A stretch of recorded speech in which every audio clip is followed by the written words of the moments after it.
Hello and welcome back to Spyro Year of the Dragon, Part 18. We will be returning to World 2 in order to finish it off this part. Yay! Or at least do most of it, because we gotta finish off um, Bamboo Heights, do the Sparks level. But first, we have to fly on Da Vinci's The Whirligig. whirligig.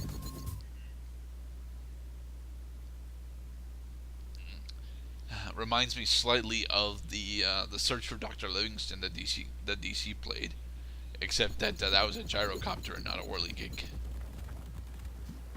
Whirlig They really work on the same principle. whirligig is the name of a weapon you can use in the Bloodborne DLC. It's a saw blade that rotates on a rotor. Well, this is a fake helicopter that rotates on a rotor. So there. So it is not quite as lethal. Guess we're doing the Sparks up. Yes, because this is where we get the Sparks cheat code. The Sparks cheat code? Yep. How many eggs have we collected so far? I think the correct term for that is more than 2 and a boatload. So a whole shipload of eggs. Yes. 80. 80 eggs, wow. Yeah, that sounds about right. Spider Town is certainly somewhat more difficult than the Crawdad Farm, but it is not nearly as difficult as the third or the fourth Sparks levels. I kind of like this over the top view. It is a spaceship. Oh yeah, that's right. We have done.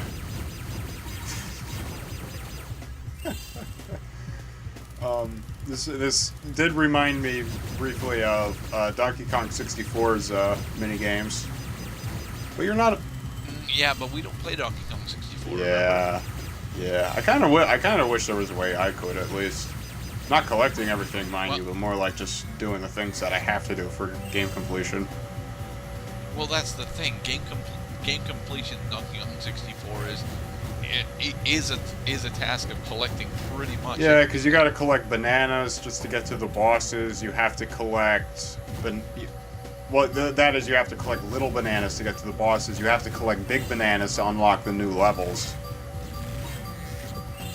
I'm not sure which is a greater pain in the ass, the small bananas or the big bananas. Honestly, it's the little bananas. The big bananas are just, tied to missions for the most part. But the little bananas are scattered throughout areas that is difficult for certain members of the Kongs to get to. And then you realize at the end of it that all you're trying to do is just feed some fat ass so you can move on with it.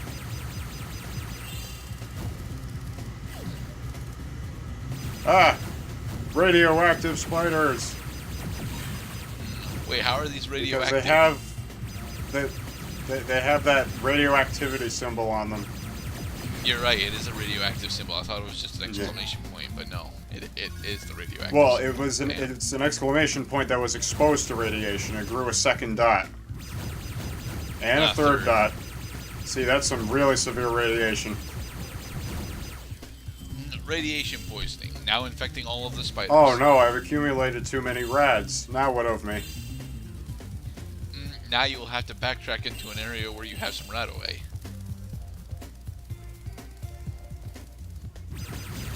See, I'm not totally ignorant of Fallout, just mostly. There are a lot of units of measurement for radiation. One that I learned very recently when I watched a documentary on Chernobyl was rumgens. The one that I find the most humorous is sunshine units. Because the more you have, the brighter you glow. I don't remember. I just know that someone reliable on the internet told me that radiation was measured in sunshine units. That is quite funny. Except that there's not much funny about radiation itself. Well, of course not. Radiation is incredibly dangerous. They say that... That's why we don't like having the Incredible Hulk They say around. that a human being can survive radiation exposure as long as the person does not take in more than 2 rumgens a year. But during the Chernobyl thing, I think people on the outskirts of the city were getting exposed to like 4 or 5 rumgens.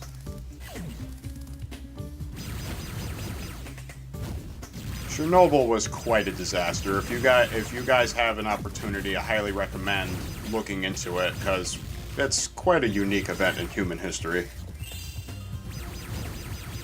How about the time that we almost successfully nuked ourselves? Well, what was that? The 3 Mile Island? Well, there's that particular famous event, and there's also the mishandling of nuclear weapons that has been going on since about 2007. The mishandling of nuclear weapons. Yes. I've never heard of such a phenomenon. You need to be on the internet more often. I am on the internet only as much as school, pictures, family, and giant radioactive spiders, apparently. There we go. Giant radioactive spider boss. Tootie! Tootie! Nope, I can't think of any funny lies about Tootie. Too early in the morning for me to be doing editing.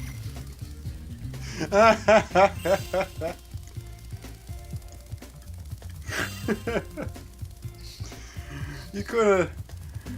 Tutti Frutti?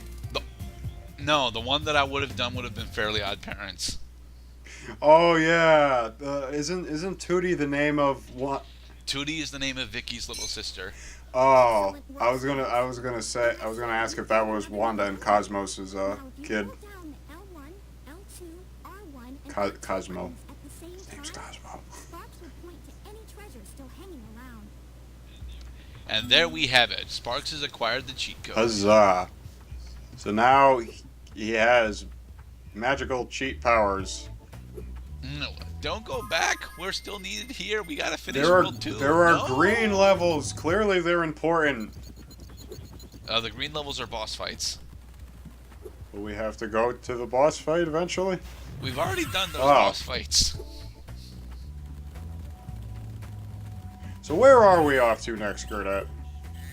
We are off to Bamboo Terrace to finish it off. Oh yeah, this level.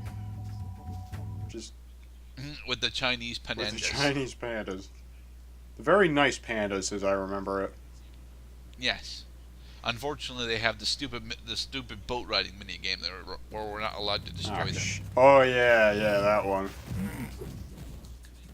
Thankfully, a majority of the gems that are available to us we've already collected on the outside, but we now have Bentley, which means we have an entire new area to explore in Bamboo Terrace. Bentley has descended from the mountains. In order to walk up the mountains. He will show you the way to the Shrine of Enlightenment. There's... Or at least to the top of the Bentley's level.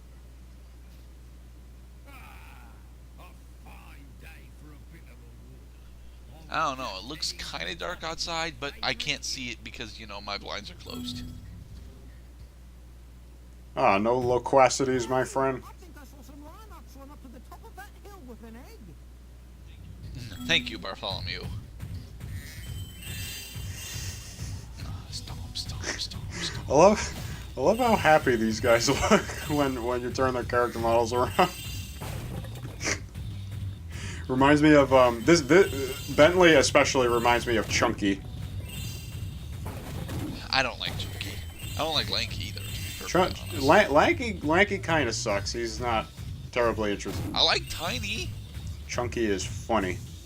He's a funny monkey. Isn't he supposed to be a funky monkey, though? No, Diddy's a funky monkey. And Funky is a funky monkey.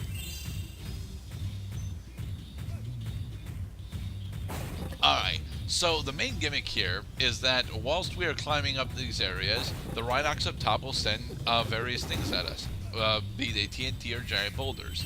And Bentley has the ability to use his spin move to knock back the TNT barrels, or he can smash the incoming boulders with his basic bludgeoning attack. So, smash. And now punish.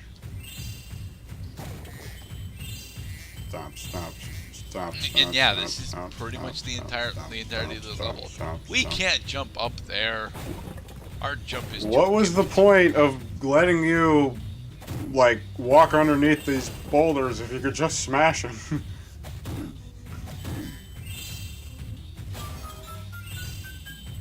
Alternate approaches to gameplay design.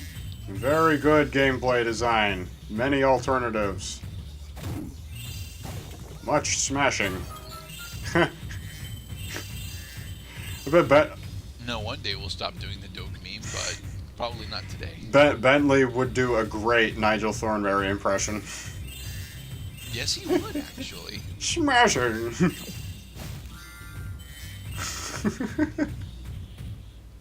No! Curses! Bentley can't jump that high. Must walk. No, White Yetis can't Smash. jump. White Yetis can't jump. The Yeti into Betty. Shortcut. So what has Cloud been up to aside from StarCraft 2 recently? I've also picked up Lords of the Fallen on PS4. My buddy introduced it to me as an alternative to Dark Souls, and very much so. It's clunky like Dark Souls 1, but it controls like exactly the same as any of the From Software games I've played. Okay. But it's... Brubeck would get an entire mountain range named after him, but I can't seem to remember why. Is that a play on the word Brokeback? Oh yeah, that's what the joke was. Thank you for reminding me. Honestly, the first thing I thought of was the Dave Brubeck Quartet. They did one of my favorite jazz songs of all time. Take 5.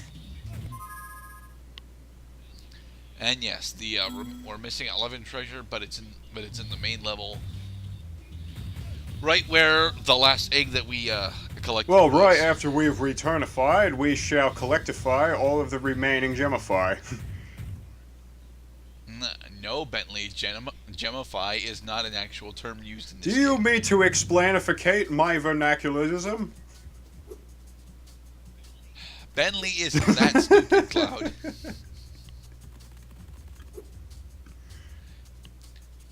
He knows better than just to add suffixes on the end of multi-syllabic words. I think I may have just drawn attention to my own prejudice because Bentley has like a Cockney accent, and I'm generally used to. Yes, he does, but it's much lighter. It's much lighter than is distracting. So. Well, because most times when I hear a character who has a really thick Cockney accent, it's more. Boom. Yeah, more like the guys from the Mighty Boosh who are like, "Shut up and put the kettle on." Now, Cockney is a lower middle area, right? Lower middle? Yeah. I'm not sure exactly. It's a very specific place in England. It's from the UK. I know. Well, from Great Britain, that is, not the entire UK. But it's not like you'd find Cockney everywhere. It's in very specific places. I cannot tell you for the life of me. Probably among the poor, as many tropes in art and literature have pointed out. Returning to Evening Lake. Alright, so, what do you think the first level that we'll be doing in Evening Lake is? No clue. It'll be Frozen Altars. And in the next part, we'll go and do Frozen Altars. I actually like this level.